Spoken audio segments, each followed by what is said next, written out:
మాజీ మంత్రి వైఎస్ వివేకానందరెడ్డి హత్య కేసులో వైసీపీ ఎంపీ అవినాష్ రెడ్డికి సుప్రీంకోర్టు నోటీసులు జారీ చేసింది. అప్రూవర్ను శివశంకరెడ్డి కుమారుడు చైతన్యరెడ్డి బెదిరించాడని వివేక కుమార్తె సునీత తరపు న్యాయవాది సిద్ధార్థ లూత్రా కోర్టుకు తెలిపారు. ఈ కేసులో శివశంకరెడ్డి కుమారుడు చైతన్యరెడ్డికి నోటీసులు ఇచ్చింది.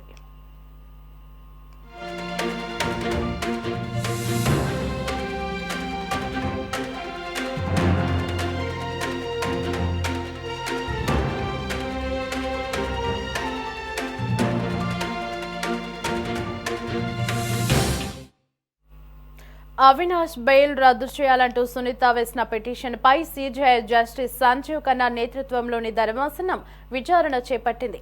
ఈ వ్యవహారంలో అప్రూవర్గా మారిన వ్యక్తిని శివశంకరెడ్డి కొడుకు జైలుకు వెళ్లి బెదిరించాడని సునీత తరపు న్యాయవాది సిద్ధార్థ లూత్రా ధర్మాసనం దృష్టికి తీసుకువచ్చారు. ఒక ప్రైవేటు డాక్టర్గా ఉన్న వ్యక్తి జైలుకు వెళ్లి సాక్షులను ప్రభావితం చేయడాన్ని ప్రశ్నించారని లూత్రా వివరించారు. అసలు ఆ డాక్టర్ రెగ్యులర్ గా వెళ్లేవారా కాదా అని సీజీఐ ప్రశ్నించారు.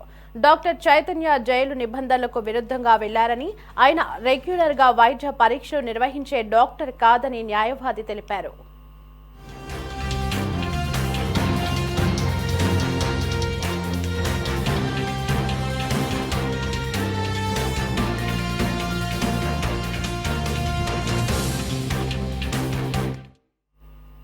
వివేక హత్య కేసులో డాక్టర్ చైతన్య రాష్ట్ర ప్రభుత్వాన్ని ప్రతివాదులుగా చేర్చాలన్న సునీత తరపు న్యాయవాది కోరారు. అవినాష్ రెడ్డి వివేక హత్య కేసులో 8వ నిందితుడిగా ఉన్నారని, కేసు దర్యాప్తులో కీలకమైన వ్యక్తి అని లూత్రా పేర్కొన్నారు. సునీత న్యాయవాది వాదనలను సమర్థించిన సీజీఐ ధర్మాసనం ఇరువురిని ప్రతివాదులుగా చేర్చడానికి అంగీకరించింది. ఎంపీ వైఎస్ అవినాష్ రెడ్డి శివశంకరెడ్డి కొడుకు చైతన్యరెడ్డికి నోటీసులు జారీ చేసింది. తదుపరి విచారణ మార్చి 3కు సుప్రీంకోర్టు వాయిదా వేసింది.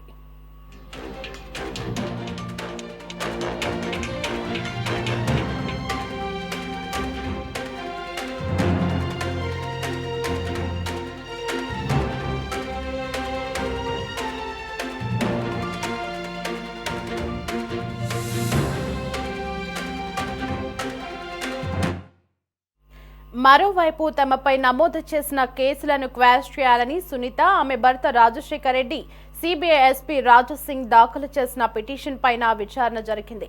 వివేక హత్య కేసులో జరిగిన పరిణామాలను సుప్రీంకోర్టుకు సునీత తరపు న్యాయవాది సిద్ధార్థ లూత్రా వివరించారు. దర్యాప్తు అధికారిపై ప్రైవేట్ కంప్లైంట్ ద్వారా విచారణ పురోగతిని అడ్డుకున్నారని తెలిపారు. హత్య కేసును రూపుమాపాలని ప్రయత్నం చేశారని, ఆ తర్వాత రక్తపు వాంతులని ప్రచారం చేశారన్నారు. కోర్టు ఆదేశాలతో కేసు దర్యాప్తు కొనసాగుతోందని, ఆ పరిణామాలన్నింటినీ దృష్టిలో పెట్టుకుని లేనిపోని ఆరోపణలతో ప్రైవేటు ఫిర్యాదు చేశారని కోర్టుకు లూత్రా చెప్పారు. ప్రతివాదులకు నోటీసులు జారీ చేసిన ప్రధాన న్యాయమూర్తి జస్టిస్ సంజీవ్ ఖన్నా నేతృత్వంలోని ధర్మాసనం తదుపరి విచారణను వచ్చే ఏడాది ఫిబ్రవరి 24కి వాయిదా వేసింది.